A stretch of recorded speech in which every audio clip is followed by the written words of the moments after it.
828 Fine Adventure.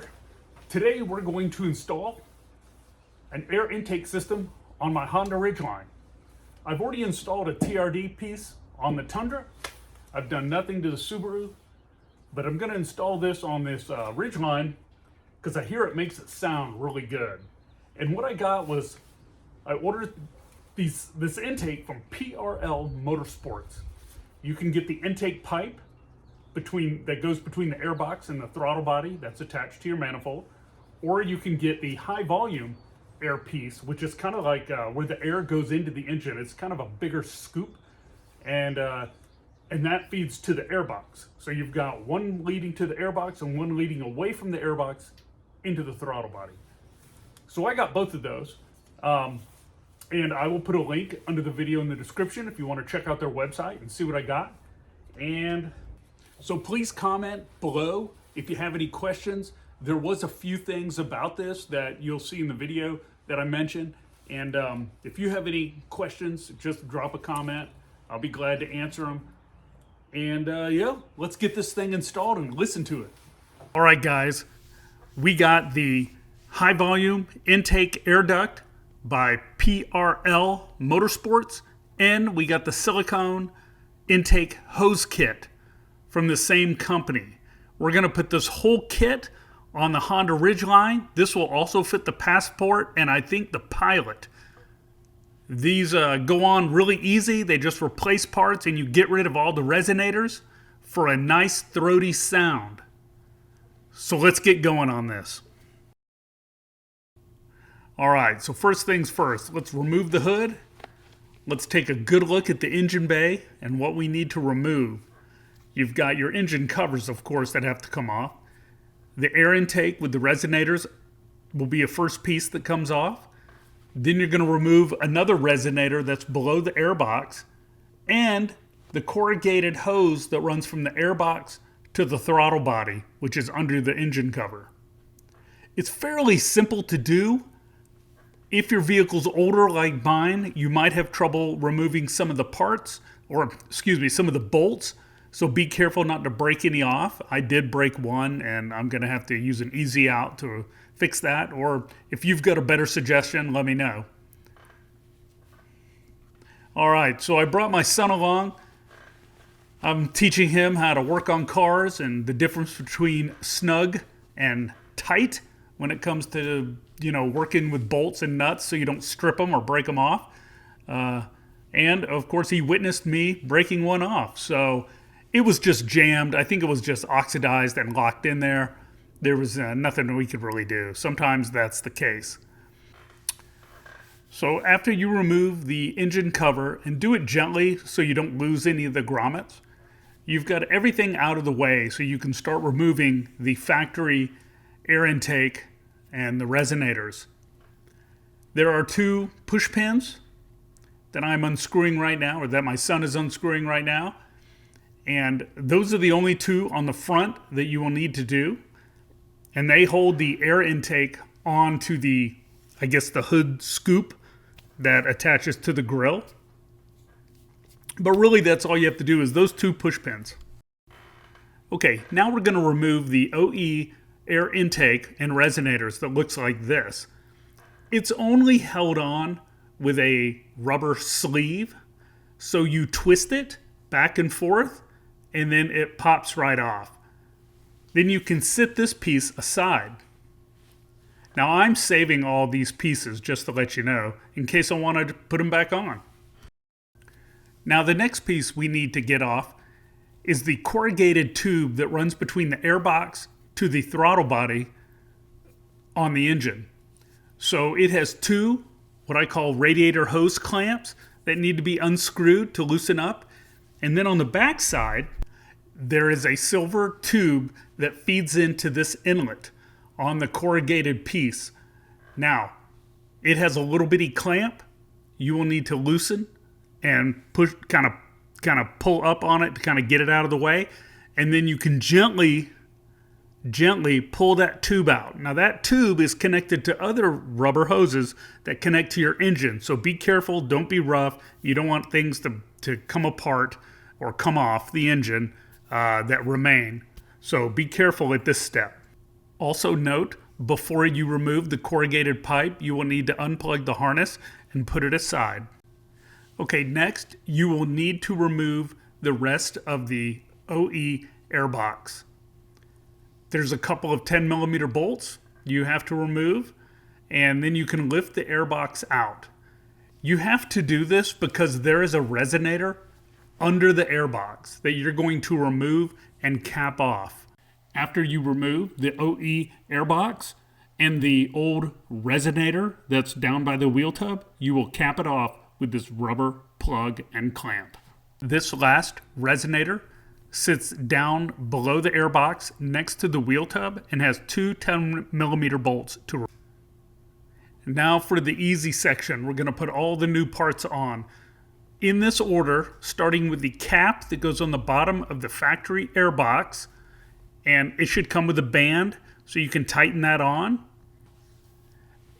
The second step is connecting the intake hose kit. That replaces the corrugated piece between the factory airbox and the throttle body that's connected to your manifold. That piece has 3 clamps, 2 big ones and 1 small one, where you will connect that silver pipe to. Be careful putting it in there. You don't want to wiggle it around and force it and disconnect the other end of that pipe from your engine. Okay, here's a pro tip.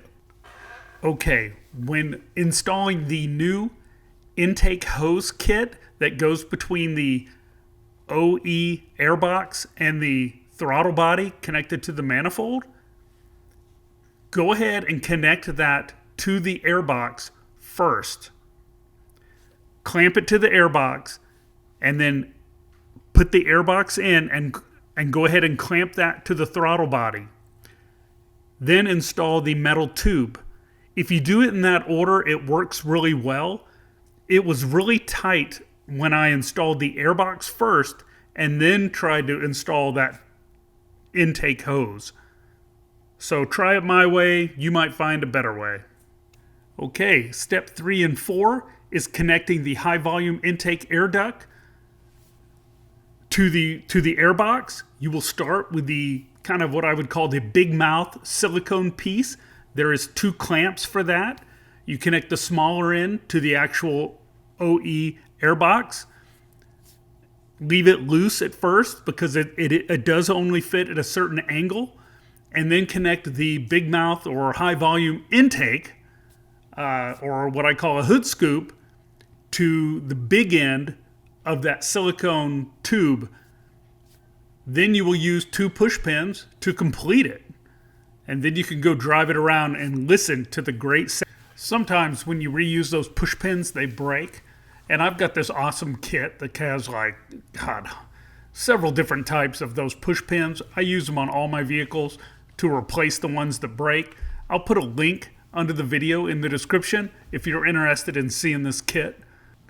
When you are completely done and you're putting away your tools, also go back and check over the engine and make sure everything is tight and secure.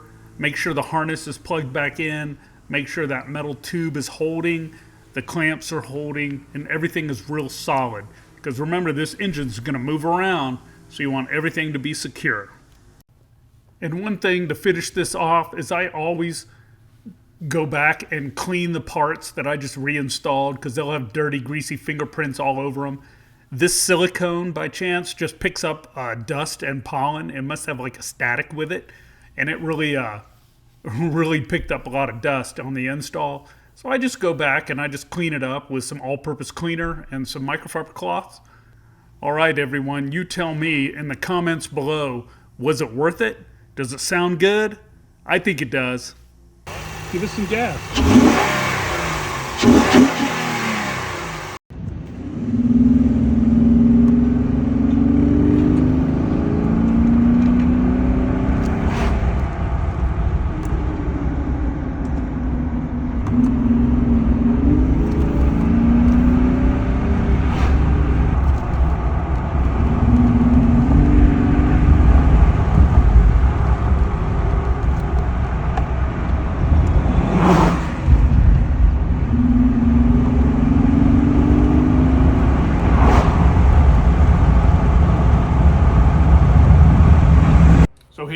hope you liked that video of me and my son installing the air intake from PRL Motorsports on the Honda Ridgeline. It, once you get everything out of there, it really installs pretty easy. Just be careful with any hoses you're having to move out of the way. Be careful with the harness. You have to unplug from the top and plug back in. My vehicle's got a lot of miles on it. Everything's in good shape, but you have to be careful because plastics get brittle and you don't want to break anything or damage anything. And, so it goes together easy. Sounds great. When you get on it, it really sounds good. And that's part of the enjoyment of it. It probably helps with the airflow into the engine, but it sounds great. I mean, inside the vehicle, outside, it really sounds good. And I just have stock exhaust on there for right now. We might have another video coming soon of a little upgrade there. And like I said, please comment, please hit the thumbs up button, subscribe. I've got a lot of Ridgeline videos that I've done since, that's what I do. I've got a lot on the Tundra and a lot on the Subaru, but if you go to my page, click videos, and then search for Ridgeline, a bunch of Ridgeline videos will come up where I've lifted it and done different things to it. It's a great truck, and so check that out, and check out the merch. Hey, I'm selling merch now, so it might not be any Ridgeline stuff there yet. I'm designing stuff now for the Ridgeline and the Subaru. But check that out. You don't have to buy any. Just see what it's all about and comment on that. If you like the designs. So that's it. That's all I've got for now. And like I said, I've got another item coming for the Ridgeline this week. So I will see you then. See ya.